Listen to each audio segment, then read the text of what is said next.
ఇప్పుడు అథర్వవేదంలో మంత్రాలతో ఈ 10వ రోజు ఉదయం ఆవుకి సమర్పిస్తాము. 2280 మంత్రము మొదలుకొని మనం మంత్రాలతో ఆవుకిస్తాము. అందరూ స్వాహాకారం చెప్పండి. ఓం సోరక్రామస్సా వనస్పతీనాగచ్చత్తాం వనస్పతయోభ్యతా సా సంవత్సరే సమభవత్ స్వాహా. ఓం తస్మాద్ వనస్పతీనాం సంవత్సరే వృత్నమపి రోహతి వృశ్చకేస్యాభ్రియో భ్రాతృవ్యో య ఏవం వేద స్వాహా. ఓం సోరక్రామస్సా పితॄనాగచ్చత్తాం పితరోభ్యతా సామాసి సమభవత్ స్వాహా. ఓం తస్మాత్ పితృభ్యో మాస్యుపమాస్యం దదతి పపితృయాణం పంథాం జానాతి య ఏవం వేద. ఓం సోరక్రామస్సా దేవానాగచ్చత్తాం దేవా అభ్రతారాధమాసే సమభవత్ స్వాహా. ఓం తస్మాదేవేభ్యో ధమాసే వషట్కుర్వంతి ప్రదేవయానం బంధాం జానాతి య ఏవం వేద. ఓం సోరక్రామస్సా మనుష్యానాగచ్చత్తాం మనుష్యా అభ్రతసా సద్య సమభవత్ స్వాహా. ఓం తస్మాన్ మనుష్యేభ్య ఉభయాద్యుభత హరంత్యపాస్య గృహే హరంతి య ఏవం వేద స్వాహా. ఓం సోరక్రామస్సా సురానాగచ్ఛతామసుషా ఉపాహ్వయంతమాయయేహీతి స్వాహా. ఓం తస్యా విరోచనః ప్రాహ్రాదిర్వత్స ఆసీదస్పాత్రం పాత్రం స్వాహా. ఓం తాం ద్విమూర్ధార్వోధోక్తామాయామేవోధో స్వాహా. ఓం తాం మాయామసురా ఉపజీవన్యుపజీవనీయో భవతి య ఏవం వేద స్వాహా. ఓం సోరక్రామస్సా పితॄనాగచ్చత్తాం పితర ఉపాహ్వయంతస్వయేహీతి. ఓం తస్యాయమో రాజా వత్స ఆసీదరజతపాత్రం పాత్రం స్వాహా. ఓం తామంతకో మాత్యవోధోక్తాం స్వధామేవాధో స్వాహా. ఓం తాం స్వధాం పితర ఉపజీవన్యుపజీవనీయో భవతి య ఏవం వేద స్వాహా.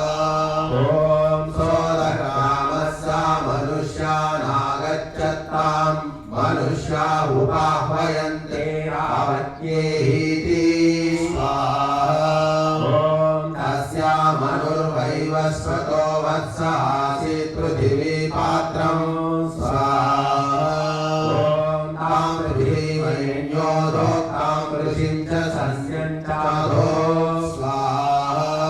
ఓం తే కృషిం చ సస్యం చ మనుష్యా ఉపజీవంతి పృష్ఠరాధిరుపజీవనీయో భవతి య ఏవం వేద.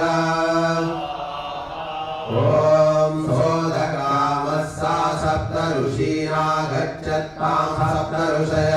ఉపాహ్వయంత బ్రహ్మణవత్యేహీతి స్వాహా. ఓం తస్యాః సోమో రాజా వత్స ఆసీత్ ఛందపాత్రం స్వాహా. ఓం తా బృహస్పతిరాంగిరసో ధోక్తాం బ్రహ్మ చ తపశ్చాధో స్వాహా. ఓం తద్బ్రహ్మ చ తపశ్చ సప్త ఋషయ ఉపజీవంతి బ్రహ్మవర్చస్సుపజీవనీయో భవతి య ఏవం వేద. ఓం సోరక్రామస్సా దేవానాగచ్చత్తాం దేవా ఉపాహ్వయంత్యోర్జయేహీతి స్వాహా. ఓం తస్యా ఇంద్రో వత్స ఆసీత్ చమసా పాత్రం స్వాహా. ఓం తాం దేవా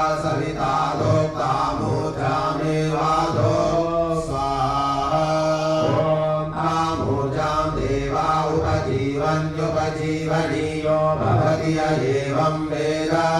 स्वाहा ॐ सोदरामस्सा गन्धर्वाप्सरस आगच्छतां गन्धर्वाप्सरस उपाह्वयन्त पुण्यगन्धयेहीति ॐ तस्याश्चित्तरसौर्यवर्चसो वत्स आसीत् पुष्करपर्णं पात्रम् ॐ तां वसुरुचि सौर्यवर्चसो धोक्तां पुण्यमेव गन्धमधो स्वाहा ॐ तं पुण्यं गन्धं गन्धर्वाप्सरस उपजीवन्ति पुण्यगन्धरुपजीवनीयो भवति य एवं वेद स्वाहा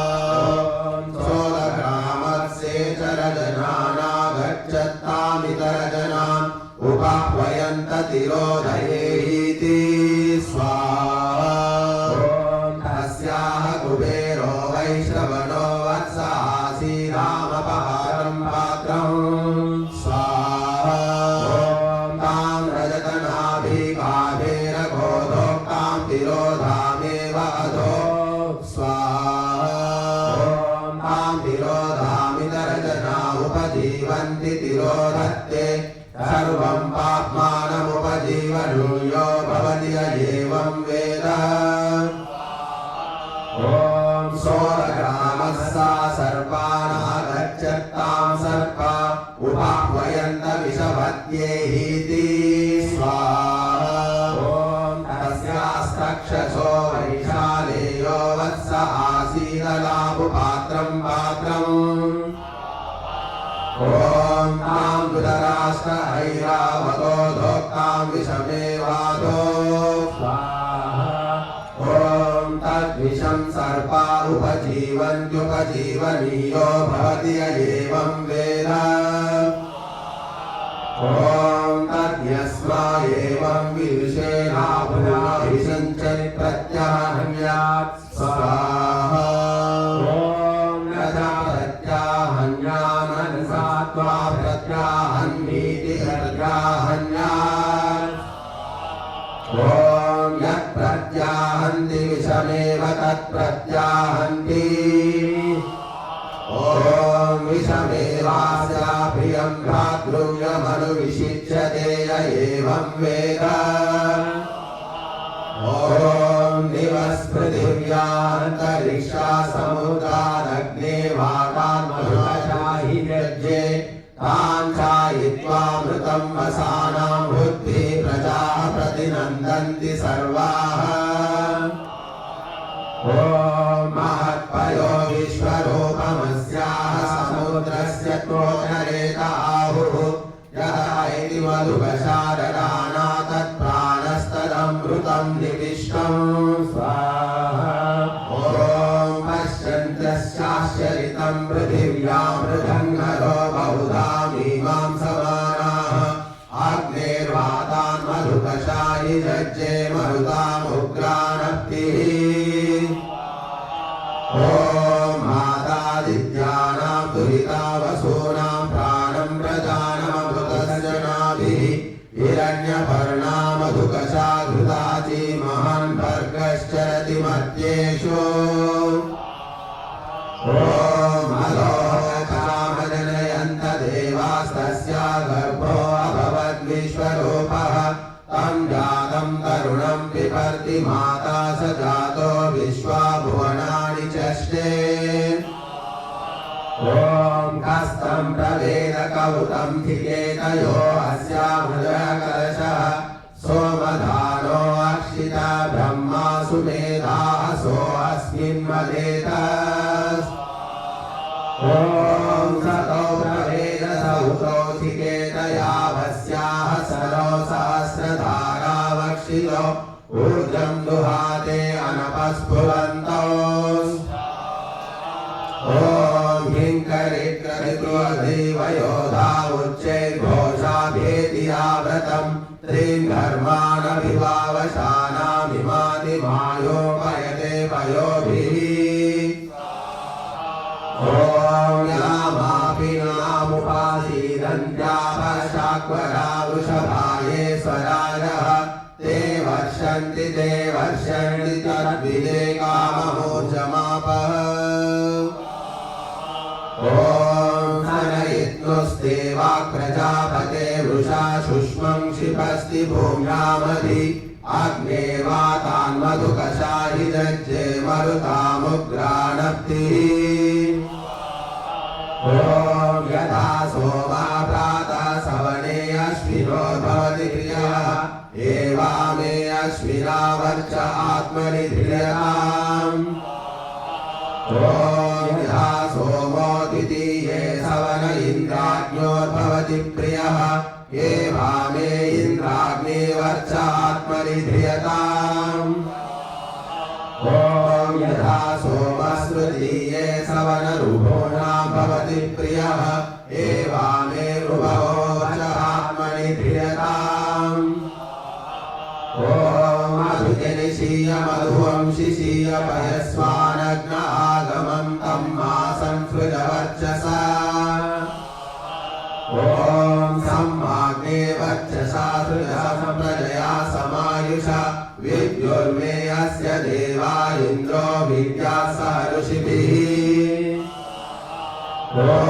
यथा मधुमधुकृता सम्भरन्ति मधावधि एवामे अश्विनावर्च आत्मनि ध्रियताम् ॐ यथा मक्षा इदं मधुर्यञ्जन्ति मधावधि एवामे अश्विनावर्चस्तेजो बलमोजश्च ध्रियताम् ॐ यद्गिरिषु पर्वतेषु गोष्पश्वेषु यन्मधु सुरायां सिञ्चमानायां यत्तत्र मधुरन्मयी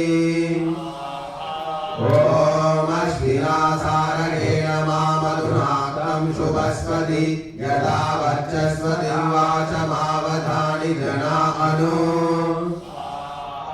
ॐ सनयित्नुस्ते वाक् प्रजापते वृषा शुष्मं क्षिपसि भूम्यां दिवि तां पशवौ उपजीवन्ति सर्वे तेनो शेषभूजं भवति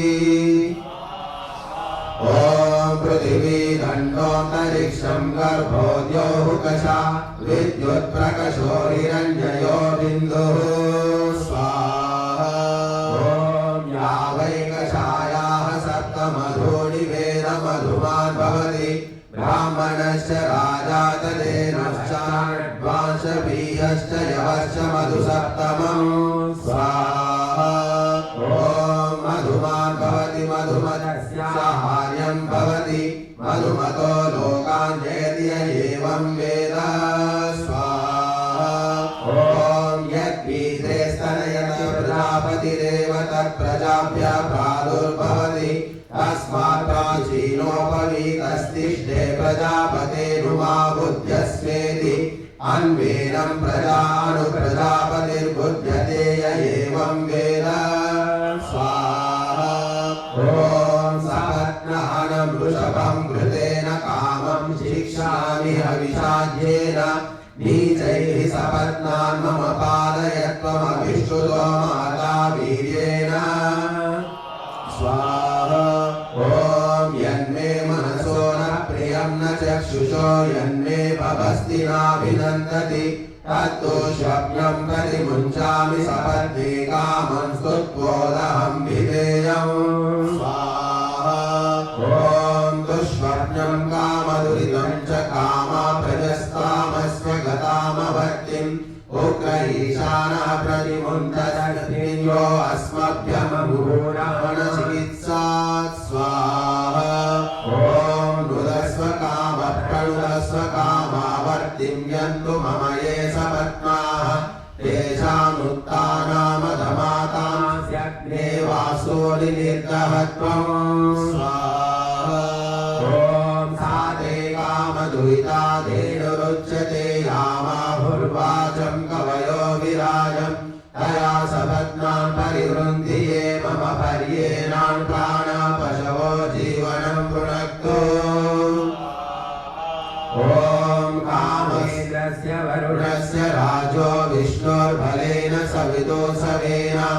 अग्निर्होत्रेण प्रवृते सपत्नान् चम्भीवनावमुरुगेषु धीरः स्वाहा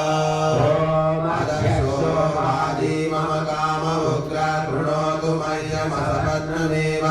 विश्वे देवा मम नाथं भवन्तु सर्वे देवा हवमायन्तु मायिमं स्वाहा इदमाद्यं कृतवद्युषाणाः कामज्येष्ठा इदमादयत्वं कृण्वन्तो मह्यमसपत्नमेव स्वाहा इन्द्राग्निकामशरतं हि भूत्वा नीचैः सपत्नान् मम पादयातः तेषां पन्नानामधमातमांस्यग्ने वास्त्योरणुनिग्रहत्वं स्वाहा यहि त्वं काममम ये सपत्ना अन्धातमास्य वपादयैनान् निरिन्द्रियारसाः सन्तु सर्वे माते जीविषोतमर्चनाः ॐ अवधि त्वामो मम ये सपत्ना गुरुं लोकं कर्मण्यवेदतुं मह्यं नमन्तां प्रदिशश्चतस्रो मह्यं षडुर्विगृहमावहन्तो स्वाहा ॐ ते धराञ्च प्रप्लवन्तां छिन्नानौरिव वन्दना न सहायकप्रवृत्तानां पुनरस्ति निवर्तनं स्वाहा वीर्यव इन्द्रो यव सोमो यव यावानो देवायावयन्त्वेनो स्वाहा असर्ववीरश्चरतु प्रणुत्तो द्वेषो मित्राणां परिव्ययः स्वानाम् उत पृथिव्यामवस्यन्ति विद्युत उग्रो वो देवा प्रमृणत्सपन्नान् स्वाहा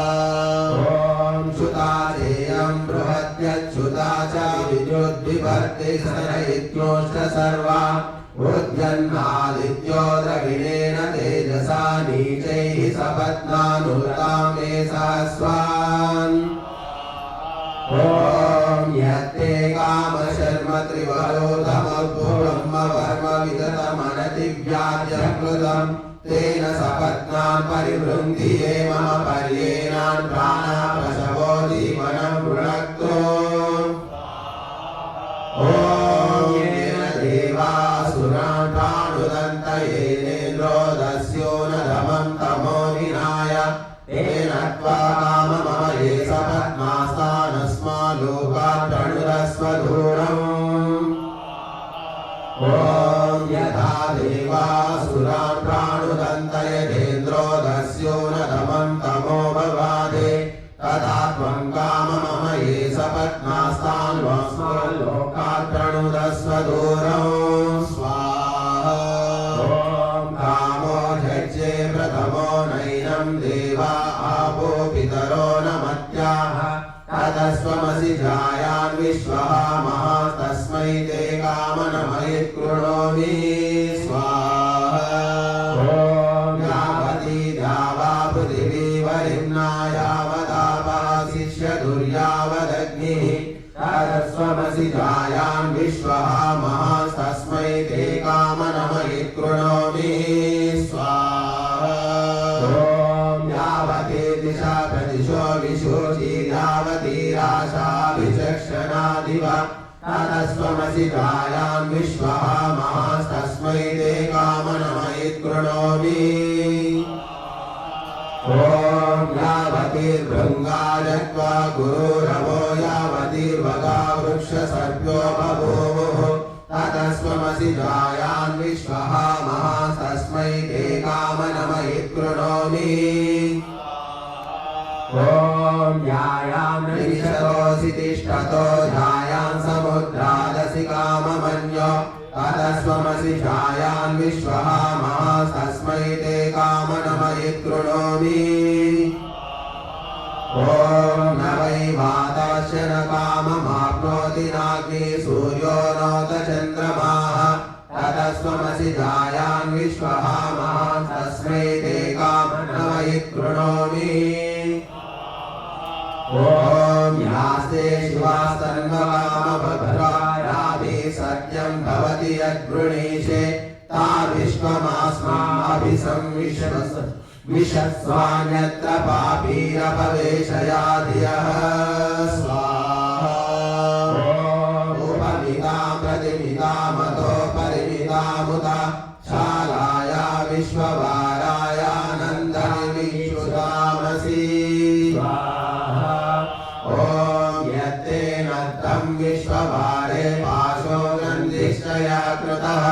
बृहस्पतिर्वाहं बलं वाचा विसंश्रयामि तस्मात्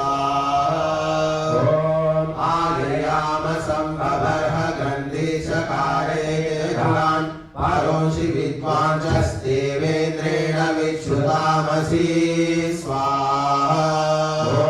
वंशानां तेन नानां प्राणास्य तृणस्य च पक्षाणां विश्वभारे तेनन्तानि विश्रुतामसि ॐ संवंशानां फलदानां परिष्वञ्जल्यस्य च इदं मानस्य पत्न्यानन्तानि विश्रुतामसि स्वाहा यानि तेन शिक्यान्यावेदूरन्यायकं तदेधानि श्रुतामसि शिवा मानस्य पत्नी न बुद्धिता तन्मे भव ॐ हविर्दानमग्निशालं पत्नीनां सदनं सदः सदो देवानामसि देवशाले स्वाहा ॐ अक्षुमोपशंविततं सहस्राक्षं विशोभति अवनतमभीतं ब्रह्मणा विश्रुतामसि स्वाहा ॐ यस्वाशाले प्रतिगृह्णाति येन चासि पितात्वम् उभौ मानस्य पत्नितौ जीवितां जरदष्टि स्वाहा अमुत्रैनमागच्छता दृढानन्दा परिष्कृता यस्यास्ते विश्रुतामस्यङ्गमङ्गं परुष्परुः स्वाहा यस्वाशाले निमिमाय सञ्जभारवनस्पति प्रजायै चक्रे द्वाशाले परमेष्टि प्रजापतिः ॐ नमस्तस्मै नमो रात्रे शालापतये च कृण्मः नमोऽग्नये प्रचरते पुरुषाय च ते नमः स्वाहा ॐ गोभ्यो अश्वेभ्यो नमो यच्छालायां विजायते विजावति प्रजावति विदे पाशां श्रुतामसि स्वाहा ॐ अग्निमन्तश्चादयसि पुरुषान् पशुभिः सह विजावति प्रजावति विदे पाशां श्रुतामसि स्वाहा ॐ अन्तराद्यां च पृथिवी च यद्व्यचस्तेन शालां परिगृह्णामि तैवां यदन्तरिक्षरजसो विमानं तत्कृण्वेऽहमुदरं शेवदिभ्यः तेन शालां प्रतिगृह्णामि तस्मै स्वाहा ॐ ऊर्जस्वती वयस्वती पृथिव्यां निमितामिता विश्वान्नं बिभ्रति शाले माहिंसीः प्रतिगृह्णतः स्वाहा ॐ तृणैरावृता फलदां रात्रिव शाला जगतो निवेशनि हिता पृथिव्यां तिष्ठति अस्ति नीव तद्वति स्वाहा विडस्य देवी श्रुतामस्यिनद्धमपोर्नुवन् वरुणेन समुद्धितामिन्द्राभातर्युज्यतु स्वाहा ब्रह्मणा शालां निमितां कविभिर्निमितां इन्द्राग्निरक्षतां शालाममृतो सौम्यं सदः स्वाहा ॐ कुलायेति कुलायं कोशे कोशसमुद्धितः तत्र मर्तो विजायते यस्माद् विश्वं प्रजायते स्वाहा ॐ यादिपक्षा चतुष्पक्षा षट्पक्षा यानि लीयते अष्टापक्षां दशपक्षां शालामानस्य पत्नीमग्निर्भर्भरिवाशये स्वाहा ॐ प्रतीचीत्वा प्रतीचीन शाले प्रज्ञहिंसति अग्नियन्तरा पश्चात्तस्य प्रथमाद्वाः स्वाहा ॐ इमा आपा प्रभराम्यक्ष्मायक्ष्मनाशनीः गृहाण्युपप्रसीदाम्यमृतेन सहाग्निना स्वाहा ॐ मानपाशं प्रतिमुचो गुरुर्भारो रघुर्भव वधो विवत्वा शाले यत्र कामं भरामसि स्वाहा ॐ राजादिशालाय नमो महिम्ने स्वाहा देवेभ्यः स्वाहेभ्यः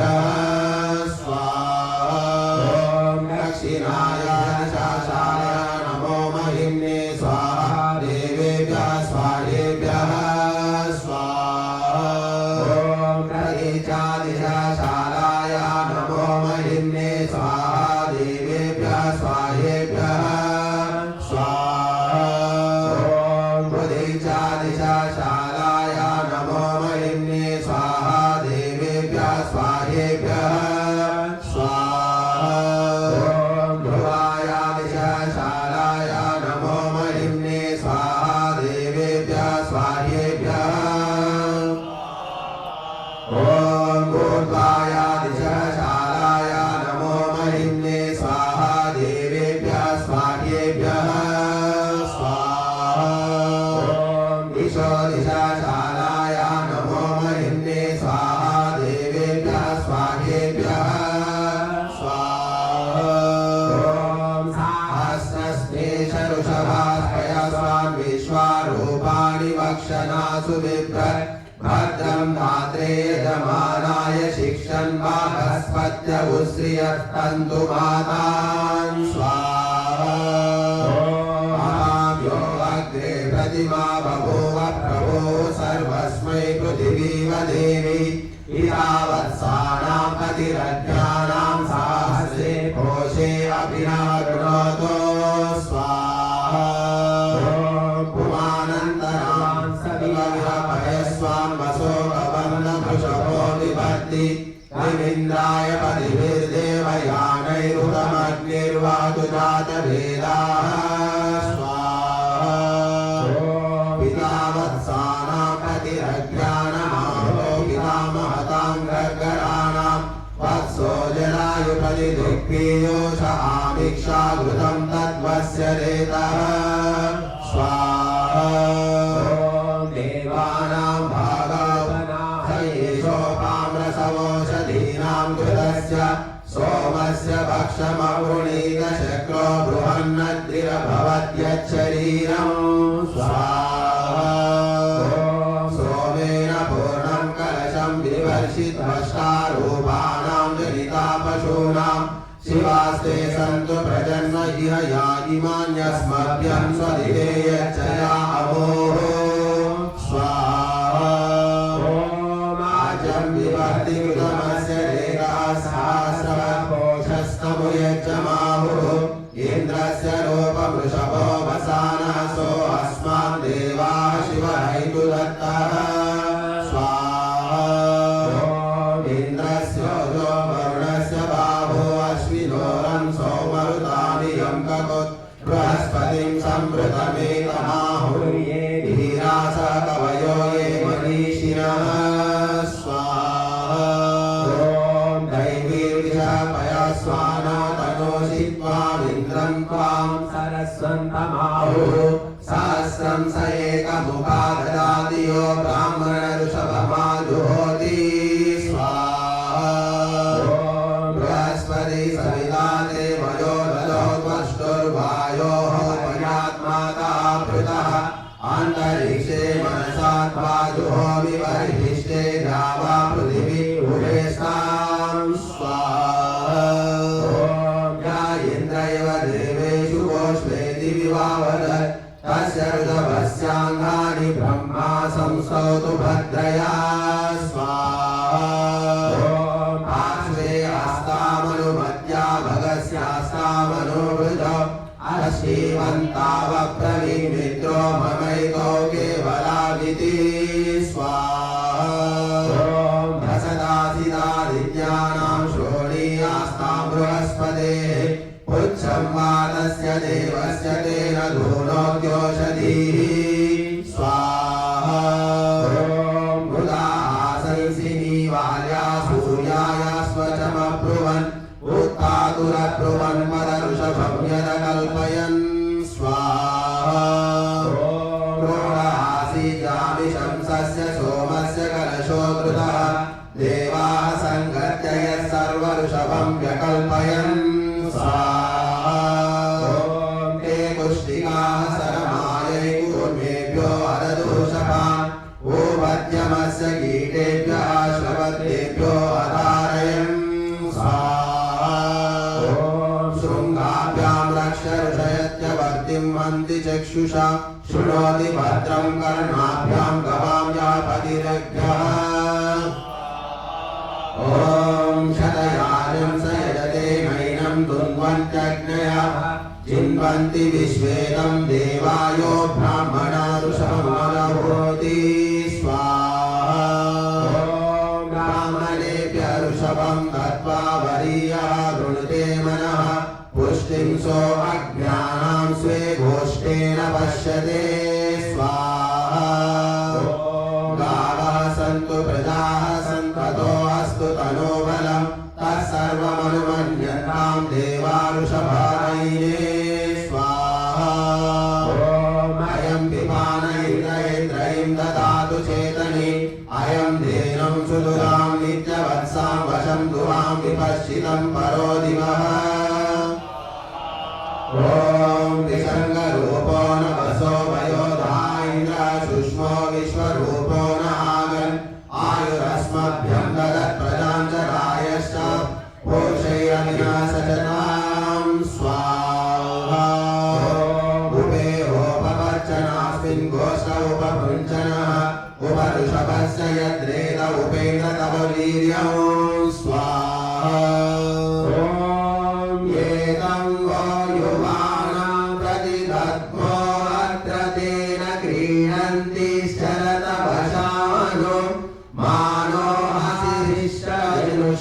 सुभागा